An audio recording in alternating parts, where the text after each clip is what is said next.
Imagine John Wick in ancient Rome. They kill his friends while he's away. He comes back with an army, posts 9,000 names on a public hit list, pays bounties for heads, then retires to a farm. That's not fiction. That actually happened.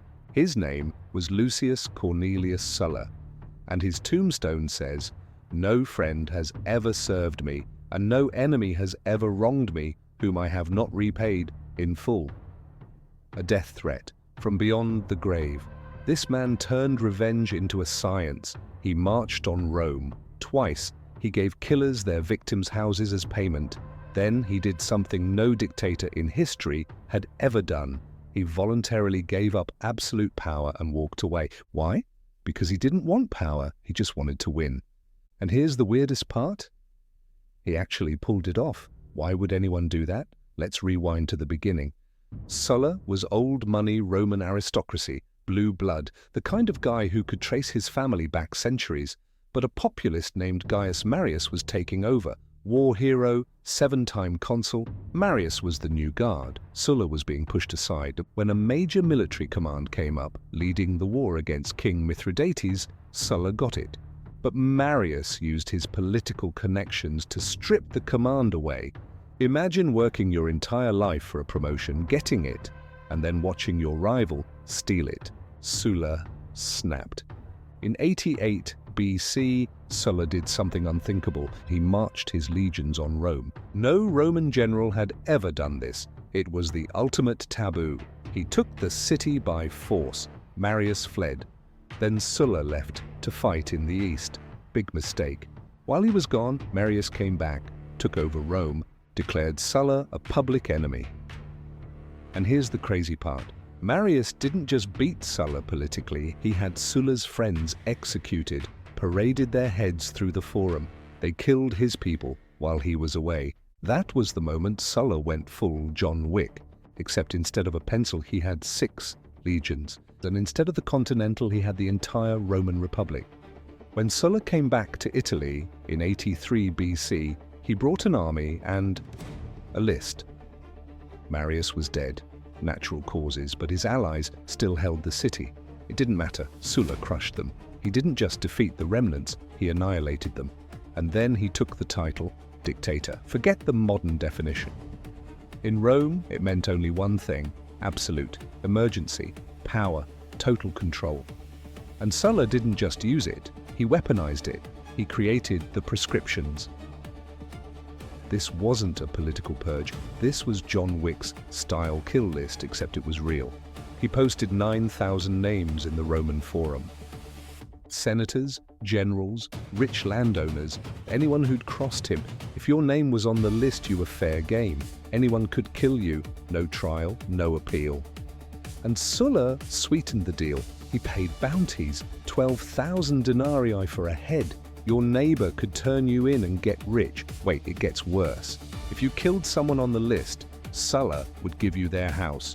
Your co-worker could murder you and move into your villa the next day. Thousands of people died during the months-long scourge. Your property seized, your family disgraced. Sulla didn't just kill his enemies, he erased them. One story says a guy's name got added just because Sulla liked his villa. The man was executed. Sulla moved in his new house, cold-blooded. Sulla spared one teenager, a kid named Julius Caesar. His advisors begged him to add Caesar to the list. Sulla refused. He said, "In that boy, I see many Mariuses." 20 years later, Caesar would cross the Rubicon and finish what Sulla started. Sulla knew, he just didn't care, he'd already won. Now, every dictator in history does the same thing at this point. They stay in power until someone kills them. But Sulla, he did something nobody saw coming. In 79 BC, after 2 years as dictator, he quit, stepped down, gave up absolute power voluntarily. No Roman leader had ever done this. No dictator in history had willingly walked away.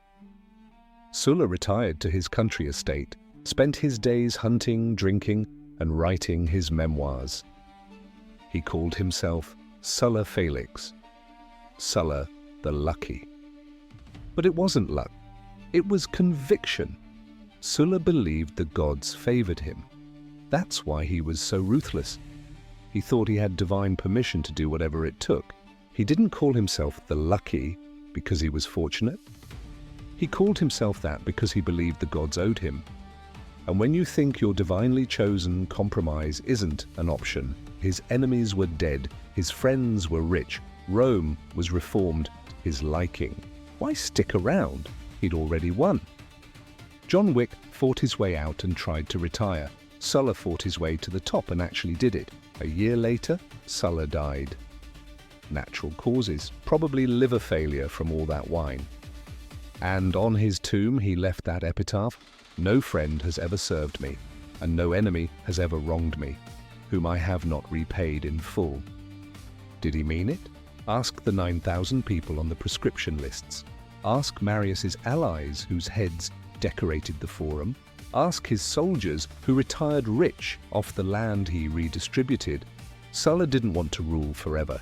He didn't need a throne. He just needed a graveyard full of people who doubted him, and he got it. But here's the thing, Sulla's methods became the blueprint. Caesar watched, Pompey watched, every future dictator learned from him. Sulla didn't just win, he taught Rome how to kill itself. If you crossed Sulla, you didn't get a second chance, you got an epitaph.